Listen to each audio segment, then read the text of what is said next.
Good evening. Now I've done a lot of lectures on YouTube already, 75, 78, I forget.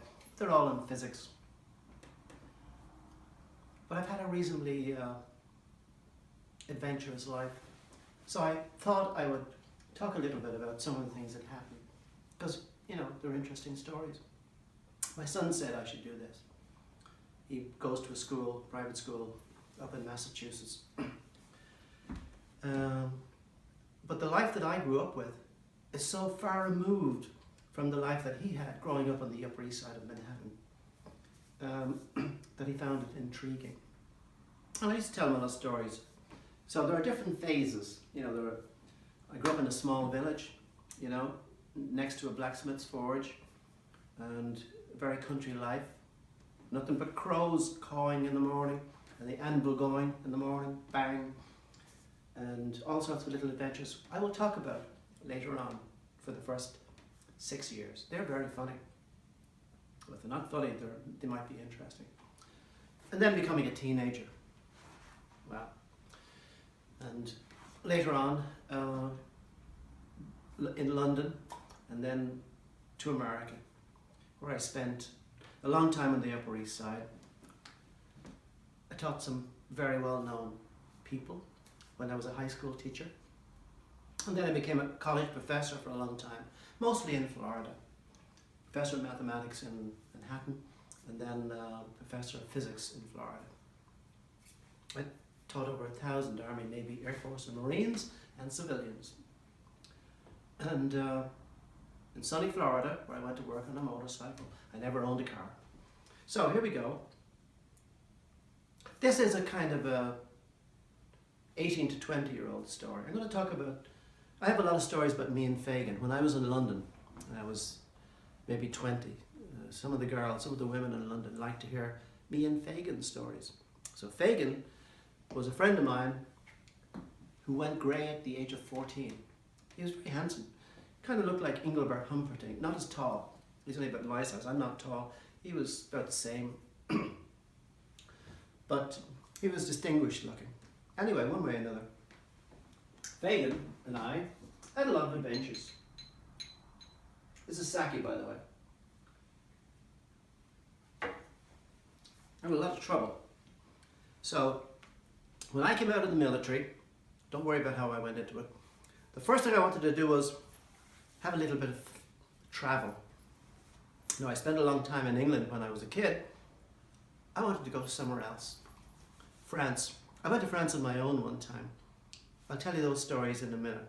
But I decided, or Fagan and I decided, that we would go to France. And in those days we hadn't much money, so we would be hitchhiking. Now my dad worked for an airline, so he could give me a head start. And I actually got to Paris ahead of Fagan, because I got a reduced fare, because he worked for an airline. Okay, so Fagan and I planned our trip, and we said we would meet up in a town called Rouen. Now, I later became a Joan of Arc scholar. Oh, if somebody wants to make a movie, they can call me, and I'll tell them about what Joan of Arc did or didn't do, what she looked like, where she lived. That she began in Domremy, went to Vaucouleurs, and all the way to Chinon, and so on and so forth, and ended up in Rouen. She was burnt at the stake in Rouen. I didn't know that at the time. I found out that years later. I'm a mathematician, by the way, or a natural philosopher. Who cares what I am? One way or another, Fagan and I decided that we would go to France. So I said, Fagan, I can get ahead of you. He says, yeah, I don't want to go that way anyway. I want to hitchhike, or I go from Rosslare to Le Havre. You got a boat, Rosslare to Le Havre, and then to Rouen. So I went from Dublin to Paris and then up to Rouen. So we looked at the map. Oh yeah, in those days we were not at all rich. We had very little money. We both worked, after I came out of the military, both of us worked on construction. And we had a lot of other friends. There was Packy, Joe, Lockie, Pat Brady, me and Fagan in Dunboyne Village. And other friends I had, I'll talk about later. But that's the bunch we had in Dunboyne. Joe Summers and Packy Summers. Wow. Fagan and Joe decided they were going to Australia. And they spent 2 years, they figured before they didn't have, Ireland was very poor in the 70s, so people want to get the hell out of it. So it was the plan of Joe Summers and Fagan to go to Australia. And they didn't know what they were going to do in Australia. Because listen, at those particular days, there was an assisted passage. There was a white-only Australian policy. They didn't want non-white immigrants, so they chose European immigrants, and they gave you your free passage to Australia. But what do you do when you get there? They want to pay your ticket to Australia. Fagan and Joe decided they would avail of this, get to Australia for free. Actually, I think it was $10 or something, a nominal administrative fee. So he figured, we'll learn sheep farming. We'll learn all about the sheep. How long is that going to take? Says I to Fagan one day. He says, oh God, that could take a couple of years. So they started learning about sheep. They visited all the sheep farmers in the locality. How do you raise sheep? What kind of sheep are there? You know, how do you get the wool off them? How do you sell it? And what do you do with the meat and all these things? So after 2 years, they figured they were qualified, from 18 to 20. So they decided, well, it's time to go and get our assisted passage. And we had a farewell drink, and in Kelly's pub, we all sat down in our usual corner, had a pint of beer, and we had a discussion with the boys about going to Australia. And they said, we're going to the embassy tomorrow in Dublin, the Australian embassy. And they went into the Australian embassy, and we thought we'd never see him again, or if we did see him again, it wouldn't be for long. So we all waited and waited and waited, and they came back that evening. And myself, John O'Loughlin, Pat Brady, who else was there? Packy Summers. We all went into Kelly's pub, and we waited for the two boys to come back in and tell us about their trip and when they're going. And the two boys were very remorseful. Fagan and Joe Summers came in. What's wrong, boys? Oh, it's a bit of a disappointing day. What happened? Well, we went in and we told them about our interest in sheep farming in Australia, and we wanted to avail of the assisted passage. And we've been learning about this for 2 years. And the Australian official behind the desk said, oh, I'm terribly sorry, boys. We stopped that 3 months ago. They didn't get to Australia. They ended up in London. That's another story. That's coming up. So what I want to talk about is, Fagan and the first trip I had with Fagan to France. I had another one myself, by the way, which is full of funny things as well. So I go to Paris. I get on the plane and I land in Paris. The first day I'm there, I stay in a youth hostel called Mont-le-Joly. And it's very interesting. It's my first experience as in the youth hostels. I think the first time I went to France, I can't remember. Anyway, one way or another, I'm in the youth hostel in Mont-le-Joly, which is outside of France. I was amazed that it was more expensive than a hotel. I was devastated. I had to pay all this money. It was very clean, and it housed maybe 100 visitors from all over Europe. So I get to the bathroom, and I had a beard, and I wanted to get it off me. Oh yeah, I just come out of the military, and I had a combat jacket. So did Fagan. I had my own military combat jacket, and he'd one he bought in his shop. So we looked totally out of place with combat jackets. Not only that, it is in the middle of the Irish Troubles.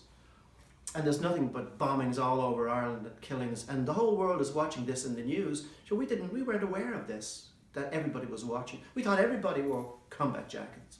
So we were in combat jackets in France. Police were watching us. We had no clue. If I was sitting on a train, everybody would be watching me. What are they looking at? Anyway, never mind. Mont-le-Joly, I take the combat jacket and I would have shaved my beard off. It's only a late teen beard. Not a big guy, and I had a pretty face and very, female features in a way, male, but not big masculine guy. And I'm in there, shaving my beard off, and there's a beautiful young woman beside me in the next sink, and she's washing herself. She's doing her underarms. She has no bra and nothing, and she's smiling at me. And I thought, jeez, because we were totally innocent in Ireland. What's going on here? This is very broad-minded of the French, I thought. It's wonderful, actually. And I just shaved my beard and said hello. And I was very shy, and I pretended not to look at her. I didn't look at her at all. And I finished up, and I cleaned up all the mess in the sink that I made with the hairs in my beard, whatnot. And I said goodbye. So I thought, gosh, this is great. There's the unisex bathrooms. Nope. I was in the women's bathroom. I saw it on Le Femme and the symbol of a woman on the door. I said, oh my God, I was in the wrong place. Anyway, never mind about that. So what happens? I have to meet Fagan. So the next day I hitchhike from Montjoly to Rouen. I go on the street, no luck. It's the combat jacket, put the people off. I end up going to the train station. I get a train to Rouen. It's not very far anyway from the town I was in. So I get to Rouen and I booked into the youth hostel there. And nice enough, you know. And oh yeah, the first time I'm there, I'm not used to this heat, by the way. We just came from Ireland and we don't have the kind of heat that they have over there. It's not very far away, but it's just humid in the nighttime. I couldn't sleep. So, but the beer was wonderful. I love going out and getting the beer, and I was only a kid. But they served it to me. I guess the combat jacket made them do that. So, when we looked at the map in Ireland, when we were organising our travel, me and Fagan saw the town of Rouen. Now, the dot of Rouen on the Europe map was the same size as the dot of our village in Ireland. Same size dot. Now, our village, everybody, you could find anybody in 10 minutes. If somebody said you meet you in Dunboyne, you just go to Dunboyne, you see them in the square, you can't miss them. But when I got to Rouen, it was a city. How am I going to find Fagan? Fagan's not doing the youth hostel stuff. Then I remembered something. Fagan said, in Rouen there's a famous clock.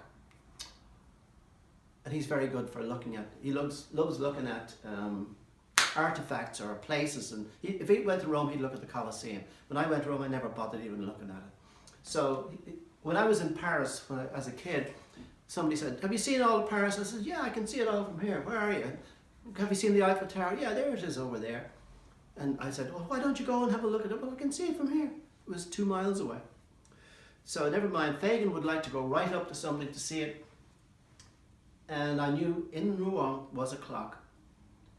Later on I found out more about the clock. It's a great piece of medieval design. And it's in the medieval part of the city and it's quite beautiful. So I figured Fagan will be near the clock. But it's raining, right? I thought rain only happened in Ireland. And here I am in France and it's raining too. I was terribly disappointed. I thought the north of France, which is Rouen, would be the same, would be some kind of, I thought it would be hotter with blue skies. And here it was, just like Ireland, raining. But it was warmer, it had this humidity. So I figured if I visit the clock every so often, every day, I'll come across Fagan. And sure enough, one day, maybe 3 days later, I'm at the clock and I see a green combat jacket with the grey hair and a backpack standing under the clock. And I say, Fagan, oh, there you are. He says, Jesus, what took you so long? And he's going through all these complaints. I said, well, we didn't plan it very well. We said we'd see it in Rouen, but I didn't know, what Rouen was going to be like. Then what happened? We wanted to get out of Rouen. So the first thing we did was we went to the highway. Oh no, I think the first thing we did was had a couple of beers and relaxed and caught up. I spent another night at the youth hostel. I think I got Fagan a ticket and we both slept in the youth hostel. I can't remember the detail. That bit evades me. But we headed off to the next town on our list. It was Poitiers. And we got a lift with a young woman. We were terribly innocent. She brought us through all the back roads. She was maybe 30 and we were maybe 20 and we had no idea. So we had to take turns talking to her because it was a long trip. Anyway, one way or the other. So we end up in Poitiers and we stay in the youth hostel in Poitiers and we have to get out of Poitiers the next day. Poitiers, we're heading down to, where are we heading to? We're heading to Bordeaux, I think, yeah. So we're heading to Bordeaux. So we want to see basically what we're doing is we're trying to get south to find out how hot it can get. And I didn't know that you really have to go down to the south of Spain to get hot. We were totally innocent. We thought every mile you go, the temperature was going to go up a degree because we were fed up with the cold up there in Ireland. And that's really what we're doing, nothing more. So we're trying to hitchhike out of Poitiers the next day. We walk and walk and walk. It takes us 2 hours to walk to the highway, which is quite dangerous. I don't even know if it's legal to hitchhike on it. One way or another, 7 o'clock in the morning, we're hitchhiking. Well, nobody's going to stop for a grey-haired guy with a beard, which is grey, and a combat jacket. And me, I've shaved now, but I still have a combat jacket on, and there's 2 of us. Every car goes by.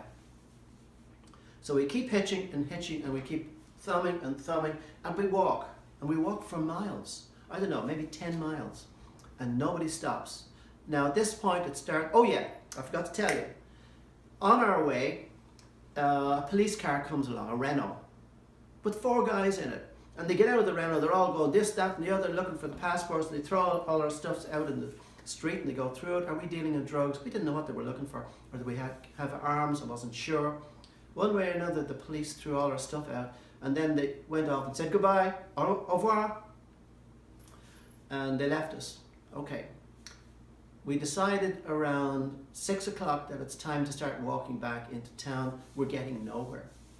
So we walk. We're heading back to the youth hostel. Next thing, around 7, after walking for about an hour, a car screeches to a halt. And we look across the street. Oh my God, it's the cops again. It's the same policemen on their way back into town. Whatever they were doing, they're coming back in to Poitiers. So we say, oh God, we're done for now. The police come over. Oh no, sure.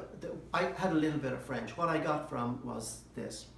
They figured, you didn't get very far hitchhiking, did you? And it's going to rain. Do you want to go back to the youth hostel? And I said, oui, oui. And they bundled us and our stuff into their car, and there was hardly any room for us. We had to squish in. But they dropped us off at the youth hostel. They brought us back. So the only ride we got there that day was from the police. Now that's the story. We did make it to, where did we make it? La Rochelle, I think. And then Bordeaux. Yeah? I'll tell you that next time.